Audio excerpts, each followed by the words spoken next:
നമസ്കാരം. ഗാന്ധി സ്റ്റുഡിയോസിൻ്റെ പുതിയൊരു എപ്പിസോഡിലേക്ക് എല്ലാവരെയും സ്വാഗതം ചെയ്യുന്നു. ഞാൻ സുനീഷ് ജോഹാൻ. ഇത് നമ്മുടെ രണ്ടാമത്തെ എപ്പിസോഡാണ് ചിന്തകൾ പങ്കുവെക്കേണ്ടതിൽ. കഴിഞ്ഞ തവണ പണം സമ്പാദനത്തോടുള്ള ബന്ധത്തിൽ അങ്ങനെ ഒരു മനസ്സ് നമുക്കുണ്ടാകണമെങ്കിൽ, പണം സമ്പാദിക്കുക എന്നുള്ള ഒരു മനസ്സ് നമുക്കുണ്ടാകണമെന്നുണ്ടെങ്കിൽ അതിൻ്റെ ആദ്യത്തെ സ്റ്റെപ്പ് എന്ന നിലയിൽ നമ്മുടെ സ്വഭാവത്തിൽ വരുത്തേണ്ട ഒരു വലിയ മാറ്റത്തെക്കുറിച്ചാണ് പങ്കുവച്ചത്. എൻ്റെ ജീവിതത്തിലുണ്ടായ ഒരനുഭവത്തോടുള്ള ബന്ധത്തിലാണ് ഞാൻ അന്ന് പങ്കുവച്ചത്. നമ്മുടെ അധ്വാനത്തിനും നമ്മുടെ സേവനത്തിനും ഒക്കെ തക്കതായ ഒരു മൂല്യം ഇട്ടുകൊണ്ട് തന്നെ നമുക്ക് ലഭ്യമാകാനുള്ള സാമ്പത്തികത്തെ ചോദിക്കാൻ മറക്കരുത് എന്നുള്ളതാണ്. ചോദിക്കാൻ മടിക്കാതെ നമ്മുടെ കഴിവിനും നമ്മുടെ പ്രയത്നത്തിനും അതിൻ്റെതായ വിലയുണ്ടെന്ന് നമ്മൾ മനസ്സിലാക്കുക. അത് ചോദിക്കാൻ മടി വിചാരിക്കാതിരിക്കുക. അങ്ങനെ ഒരു സ്വഭാവം വാർത്തെടുക്കുക എന്നുള്ളതാണ് നമ്മൾ കഴിഞ്ഞ ആഴ്ചയിൽ ചിന്തിച്ചത്. ഇന്ന് പണം സമ്പാദിക്കുക എന്നതിനേക്കാൾ ഉപരി നമുക്ക് ഉള്ള ധനം നിലനിർത്തുക എന്നതിനെക്കുറിച്ചാണ് ഞാൻ ഇന്ന് പറയാൻ ആഗ്രഹിക്കുന്നത്. സാമ്പത്തിക സുരക്ഷിതത്വം എന്ന് പറയുന്നത് ധനം നമ്മുടെ കയ്യിൽ നിലനിൽക്കുമ്പോഴാണ്. നമ്മളിന്ന് ചോർന്നു പോയിക്കൊണ്ടിരിക്കുന്ന, നല്ല ചിലവായിക്കൊണ്ടിരിക്കുന്ന സമയത്ത് നമുക്ക് ആവശ്യങ്ങൾ കൂടും, ആവശ്യങ്ങളെക്കുറിച്ചുള്ള ഉത്കണ്ഠകൾ കൂടും, സാമ്പത്തികമായിട്ടുണ്ടാകുന്ന വലിയ ഭാരത്തെക്കുറിച്ച് ഉത്കണ്ഠ, മാനസിക പ്രയാസങ്ങളൊക്കെ നമ്മളിൽ ഉണ്ടാകാൻ സാധ്യതയുണ്ട്. അതുകൊണ്ട് തന്നെ നമ്മളിലുള്ള ധനം നഷ്ടപ്പെടാതെ പരമാവധി സൂക്ഷിച്ചു വെക്കുക, അത് സമ്പാദിച്ച് നിലനിർത്തുക എന്നുള്ളതാണ്. നമ്മളിൽ നിന്നും ധനം നഷ്ടമാകാതിരിക്കാൻ ഏറ്റവും കുറഞ്ഞ മുതൽ മുടക്കിൽ, അല്ലെങ്കിൽ ഏറ്റവും കുറഞ്ഞ ചെലവിൽ കൂടുതൽ ലാഭകരമായി, അല്ലെങ്കിൽ കൂടുതൽ സക്സസ്ഫുള്ളായിട്ട് ജീവിക്കുക, നമ്മുടെ സംരംഭങ്ങൾ മുന്നോട്ട് കൊണ്ടുപോകുക എന്നുള്ളതാണ്. നമ്മൾ ചെയ്യുന്ന ഏത് സംരംഭമാണെങ്കിലും അത് കൂടുതൽ സക്സസ് ആകണം, ഏറ്റവും ലാഭകരമാകണം. പക്ഷേ അതിനുവേണ്ടി അധികം മുതൽ മുടക്കാതെ, അധികം നഷ്ടങ്ങൾ വരുത്താതെ, നമ്മുടെ കയ്യിൽ നിന്നും അധികം സമ്പത്ത് ഇറങ്ങാതെ തന്നെ അതിനെങ്ങനെ ഭംഗിയാക്കാം എന്നുള്ളതാണ്. അല്ലെങ്കിൽ ജീവിതമാണെങ്കിൽ കൂടെ ഏറ്റവും ചെലവ് കുറഞ്ഞ് ഏറ്റവും സന്തോഷകരമായിട്ടുള്ള ജീവിതം എങ്ങനെ നയിക്കാം എന്നതിനെക്കുറിച്ച് ചിന്തിക്കുക എന്നുള്ളതാണ്.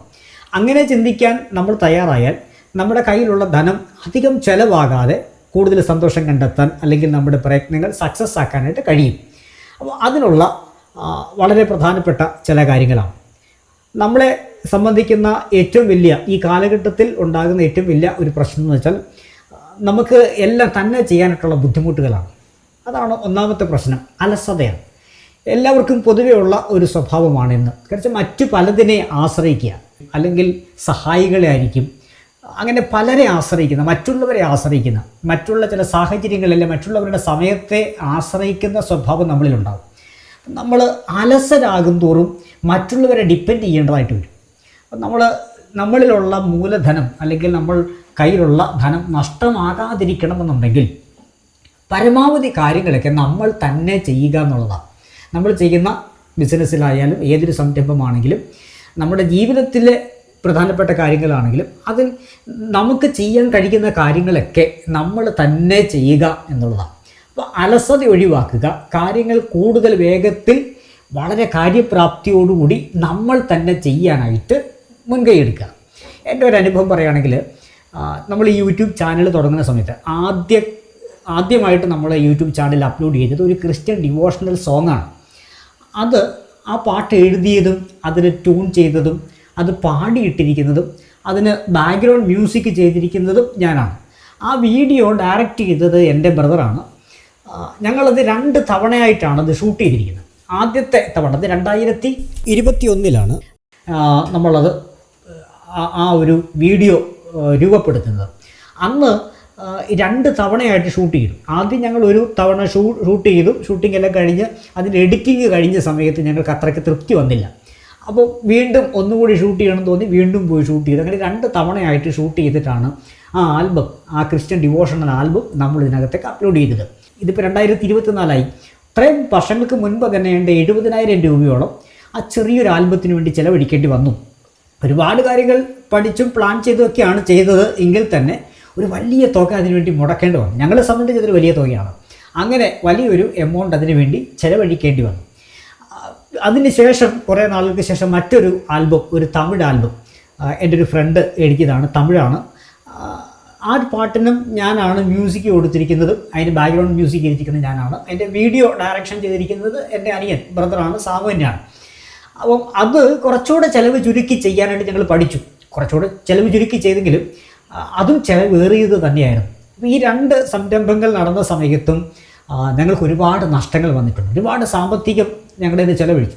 ഒരുപാട് സാമ്പത്തികം ഇറക്കിയെങ്കിലും അതിന് ഞങ്ങൾ പ്രതീക്ഷിച്ചത്ര വ്യൂസോ അത്രമാത്രമുള്ള ഒരു പബ്ലിസിറ്റിയോ ആ പാട്ടുകൾക്ക് ലഭിച്ചിട്ടില്ല എന്നുള്ളത് ഒരു സത്യാവസ്ഥയാണ്. അത് പലരുടെ കയ്യിൽ എത്താതിരിക്കുന്നതാണ്. അങ്ങനെ ഒരു പ്രയാസമുണ്ട്. അപ്പോൾ നമ്മൾ കൂടുതൽ പണം മുടക്കുന്നത് കൊണ്ട് നമ്മുടെ പ്രയത്നങ്ങൾ സക്സസ് ആകണമെന്നില്ല എന്നുള്ളതാണ്.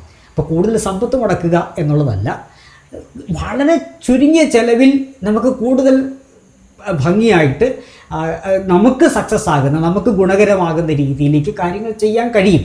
അങ്ങനെ ചെയ്യുന്നിടത്താണ് നമുക്ക് കൂടുതൽ സന്തോഷം ഉണ്ടാകുന്നത്. കാരണം നമുക്ക് നഷ്ടങ്ങളില്ല, ബാധ്യതകളില്ല, നമ്മുടെ പ്രയത്നങ്ങൾക്ക് ഒത്ത റിസൾട്ട് വരുന്നുണ്ട് എന്ന് വരുന്നതിൽ നമുക്ക് വളരെയധികം സന്തോഷം ഉണ്ടാകും.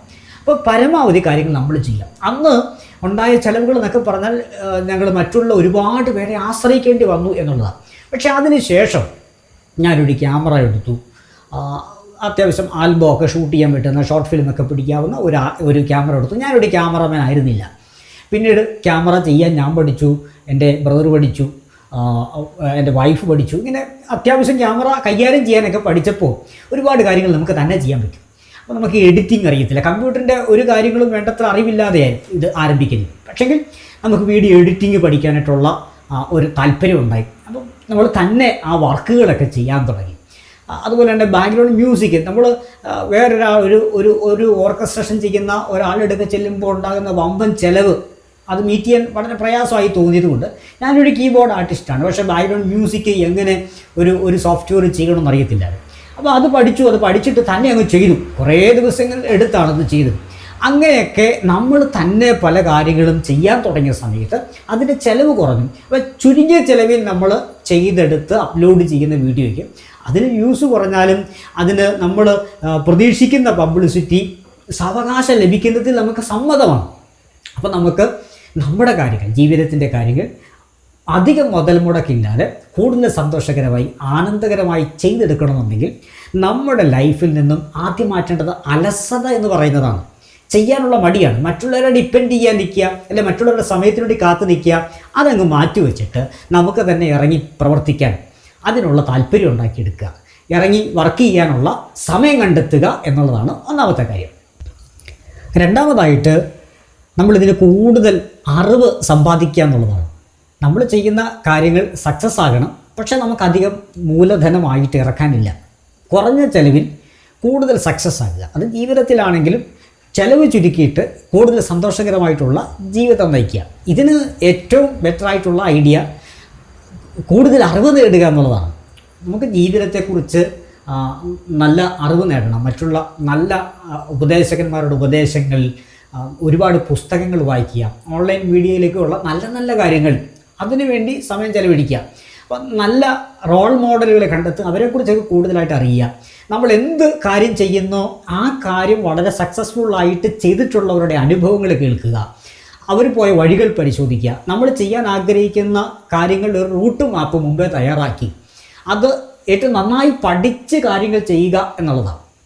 കൂടുതൽ പഠിക്കാൻ തയ്യാറാകുമ്പോൾ കൂടുതൽ സക്സസ് ആയ റിസൾട്ട് നമുക്ക് ലഭിക്കും എന്നുള്ളതാണ്. അപ്പോൾ നമ്മൾ എന്താണോ ചെയ്യുക, നമ്മുടെ ഒരു പ്രോജക്റ്റ് തയ്യാറാക്കുകയാണ്. ആ പ്രോജക്റ്റിൽ ആരൊക്കെ എന്തൊക്കെ ചെയ്യണം എന്ന് തീരുമാനിക്കുന്നു, അവർക്കെല്ലാം അത് പൂർണ്ണമായിട്ട് വിട്ടുകൊടുക്കുമ്പോൾ പോലും അവരെന്താണ് ചെയ്യുന്നത്, എങ്ങനെയാണ് ചെയ്യുന്നതിൻ്റെ ഔട്ട്ലൈൻ തയ്യാറാക്കി കൊടുക്കാനുള്ള പ്രാപ്തി നമുക്കുണ്ടാകണം. അവരെന്താണ് ചെയ്യേണ്ടത്, എങ്ങനെയാണ് ചെയ്യേണ്ടത് എന്നതിനെക്കുറിച്ചുള്ള ഔട്ട്ലൈൻ, ഇപ്പം ഏകദേശം ഒരു ധാരണ നമുക്ക് ആ കാര്യങ്ങളെക്കുറിച്ച് ഉണ്ടാകണം. അപ്പോൾ വേണ്ടത്ര അറിവ് സമ്പാദിക്കുക എന്നുള്ളതാണ്.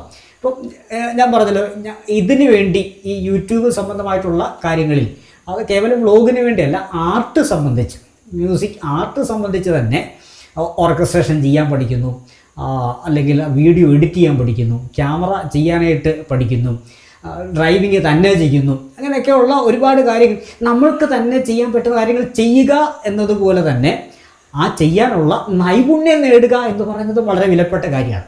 അപ്പോൾ അറിഞ്ഞുകൊണ്ടേ ഇരിക്കുക, കൂടുതൽ കാര്യങ്ങൾ പഠിച്ചുകൊണ്ടേ ഇരിക്കുക. ഇതാണ് ജീവിതം സുഗമമാക്കാൻ വളരെ ലളിതമായിട്ട് തന്നെ അധികം മൂലധനം ഇറക്കാതെ അധികം ചെലവ് ചെയ്യാതെ തന്നെ കൂടുതൽ ലാഭകരമായിട്ടുള്ള കൂടുതൽ വിജയകരമായിട്ടുള്ള ജീവിതം അല്ലെങ്കിൽ സംരംഭങ്ങൾ ഉണ്ടാകുവാനായിട്ട് ചെയ്യേണ്ട കാര്യങ്ങളാണ്. 2 കാര്യങ്ങൾ പറഞ്ഞു. ഒന്ന്, നമ്മുടെ അലസത മാറ്റുക, അധ്വാനിക്കാനായിട്ട് നമ്മൾ സ്വയം തയ്യാറാകുക. രണ്ടാമത്തെ കാര്യം, ഇതിനെക്കുറിച്ച് എന്തെല്ലാം കാര്യങ്ങൾ അറിഞ്ഞിരിക്കേണ്ടതായിട്ടുണ്ടോ അതിനെക്കുറിച്ചെല്ലാം വളരെ വ്യക്തമായിട്ടുള്ള അറിവിന് വേണ്ടി പഠനം നടത്തുക എന്നുള്ളതാണ്.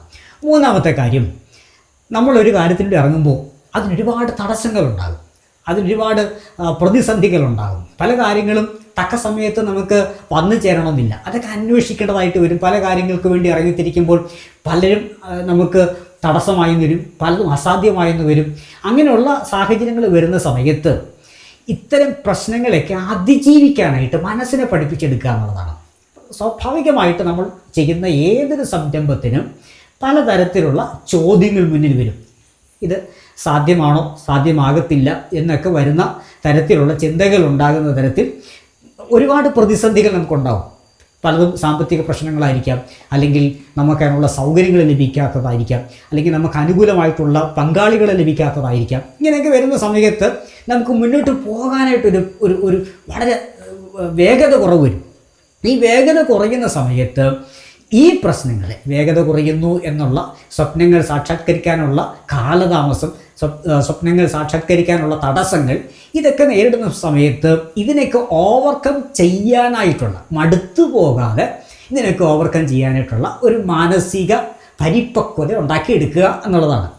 അത് ഈ പഠനങ്ങളിലൂടെ നമ്മുടെ അധ്വാനത്തിൻ്റെ ആ ഒരു താല്പര്യത്തിലൂടെയൊക്കെ നമുക്കിത് സാധ്യമാകും. അപ്പം അലസതയില്ലാതെ അധ്വാനിക്കാൻ തയ്യാറാണെങ്കിൽ, കൂടുതൽ കാര്യങ്ങൾ അതിനുവേണ്ടി പഠിക്കാൻ തയ്യാറാണെങ്കിൽ, മൂന്നാമത്തെ ഈ കാര്യം സ്വാഭാവികമായിട്ട് വരും.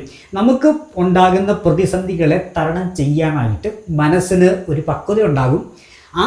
ആ ഒരു സാധ്യത നമ്മുടെ കയ്യിലുണ്ടെങ്കിൽ, അതായത് പ്രശ്നങ്ങളെ തരണം ചെയ്യാനുള്ള ഒരു മാനസിക അവസ്ഥ നമ്മളിലുണ്ടെങ്കിൽ കാര്യങ്ങൾ കുറച്ചുകൂടെ സക്സസ് ആകും എന്നുള്ളതാണ്.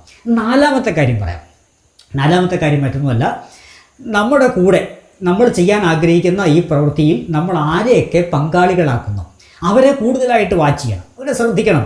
അതിനകത്ത് വളരെ പിന്തിരിപ്പന്മാരായ ആൾക്കാരുണ്ട്, ദോഷൈകൃക്കുകൾ എന്നൊക്കെ പറയും. ഏതൊരു കാര്യം എടുത്താലും അതിനകത്ത് തെറ്റുകൾ കണ്ടുപിടിക്കുക, അതിന് വരാൻ പോകുന്ന ദോഷകരമായ കാര്യങ്ങൾ മാത്രം ചിന്തിക്കുന്ന ആൾക്കാരുണ്ട്. അവർക്കൊരിക്കലും പോസിറ്റീവായ ഒരു കാര്യം പറയാനില്ല, പ്രോത്സാഹിപ്പിക്കാനില്ല, കൂടെ നിൽക്കാനില്ല, എല്ലാത്തോടും ഭയമാണ്, ഒരു കാര്യങ്ങളിൽ വിശ്വാസമില്ല. അപ്പോൾ നമ്മൾ വിശ്വസിക്കുന്ന പല കാര്യങ്ങളിൽ നിന്ന് നമ്മളെ പിന്തിരിപ്പിക്കാൻ ശ്രമിക്കും. അപ്പം നമ്മളുടെ കോൺഫിഡൻസ് നഷ്ടപ്പെടും.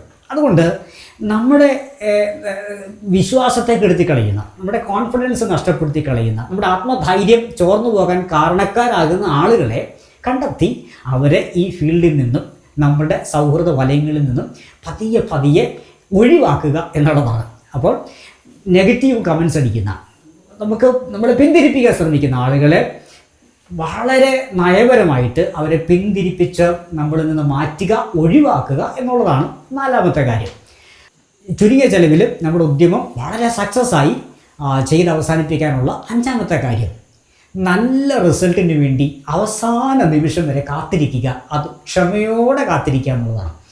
പലർക്കും പല കാര്യങ്ങളും തുടങ്ങി വെക്കാൻ വളരെ താല്പര്യമാണ്, അതിനുവേണ്ടി ഒരുപാട് അധ്വാനിക്കാൻ തയ്യാറാണ്, ഒരുപാട് കാര്യങ്ങൾ പഠിച്ചെന്നിരിക്കും, ഒരുപാട് പ്രശ്നങ്ങളെയൊക്കെ തരണം ചെയ്തെന്നിരിക്കും. പക്ഷേ ഇതിൻ്റെ ഫലപ്രാപ്തി വളരെ വൈകുന്നു എന്ന് കാണുമ്പോൾ, ഞാൻ ഉൾപ്പെടെ പലർക്കും ഉണ്ടാകുന്ന പ്രശ്നമാണ്, വഴിയിൽ ഇത് ഉപേക്ഷിച്ചിട്ട് പോകും, ഇത് സക്സസ് ആകുന്നില്ല, ഇത് നമ്മൾ ആഗ്രഹിക്കുന്ന തരത്തിൽ ആഗ്രഹിക്കുന്ന സമയത്ത് കംപ്ലീറ്റ് ആകുന്നില്ല. ഇത് വരുമ്പോൾ നമ്മൾ പലപ്പോഴും നമ്മൾ തുടങ്ങി വെച്ച ഉദ്യമം വഴിയിലിട്ടേച്ച് ഉപേക്ഷിച്ചിട്ട് പോകാനായിട്ട് തുടങ്ങും. അപ്പോൾ നമുക്കുണ്ടാകുന്ന ചിലവ് വമ്പൻ ചിലവാണ്.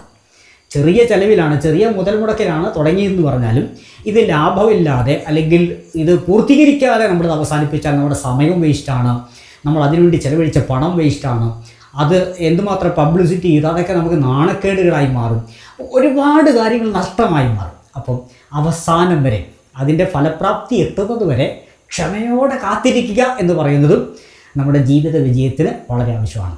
5 കാര്യങ്ങളാണ് പറഞ്ഞത്. 1, അധ്വാനിക്കാനായിട്ട് തയ്യാറാകുക. 2, കൂടുതൽ അറിവ്, നമ്മൾ ഏത് കാര്യത്തിന് വേണ്ടി ഇറങ്ങുന്നോ ആ ഉദ്യമത്തെ സംബന്ധിക്കുന്ന അതിന് വിജയകരമായിട്ടുള്ള നടത്തിപ്പിനാവശ്യമായ അറിവ് ശേഖരിക്കുക. 3, നമുക്കുണ്ടാകാവുന്ന പ്രതിസന്ധികളെ തരണം ചെയ്യാനുള്ള മനസ്സ് നമ്മൾ രൂപപ്പെടുത്തിയെടുക്കുക. നാലാമത്, നമ്മുടെ കൂടെ നിൽക്കുന്ന ആളുകളെ നന്നായിട്ട് പരിശോധിക്കുക. പിന്തിരിപ്പന്മാരായ ആളുകളെ അതിനകത്ത് ഒഴിവാക്കുക. ഒഴിവാക്കാനൊക്കാത്ത ആളുകളാണെന്നുണ്ടെങ്കിൽ അവരെ മോട്ടിവേറ്റ് ചെയ്ത് പോസിറ്റീവായിട്ട് ചിന്തിക്കുന്ന തരത്തിലേക്ക് അവരെ കൊണ്ടുവരാൻ ശ്രദ്ധിക്കുക.